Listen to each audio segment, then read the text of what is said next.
Hey folks, today the Landsblog for the 6th of March 2020. As I told you, I was giving two speeches. In fact, I don't like the word speeches. Two talks, two discussions. Hey, Riggs, he's back, by the way. He had his surgery, and he's doing great. Unfortunately, he's wearing the cone, the dreaded cone, which I think I dread more than he dreads. But no, I think he probably dreads it a lot.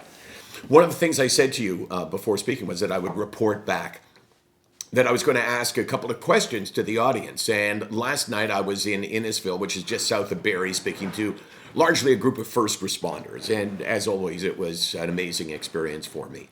Every time I go and speak, I learn something. And here's what was, hey, Care, just can you, That's your gift bag. Yeah, it's my gift bag from Innisfil. Come on, Riggs.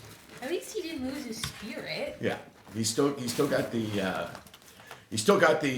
moxie to go after it. So I asked two questions, and one of the questions was, how many people think that the stigma is still a problem?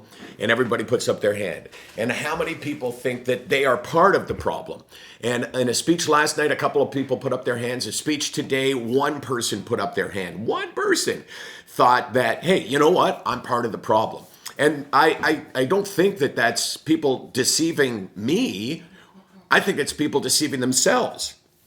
I also asked a question last night. I said, how many of you first responders, people that work in fire, police, paramedics, mostly fire, would go to their boss and say, I got a problem? Or would go to their spouse and say, I have a problem? Or go to somebody in their life and open up and share. And the vast majority of people said that they would. And I'm thinking, and this is what I said, I'm not sure I believe you. I think that if that was the case, we wouldn't be sitting where we're sitting today.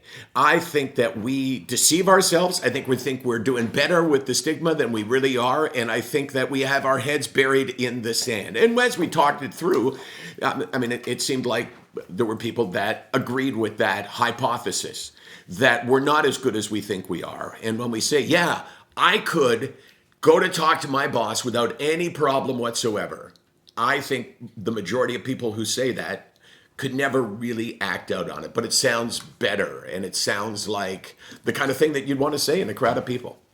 So that's what I learned over the last couple of days. But most of all, I learned that the message, delivering the message, can be incredibly important. And the talks afterwards, last night, hearing just horrendous stories of people in pain, horrendous stories of people who, I know what's going on over there, of people. I don't need to be laughing right now.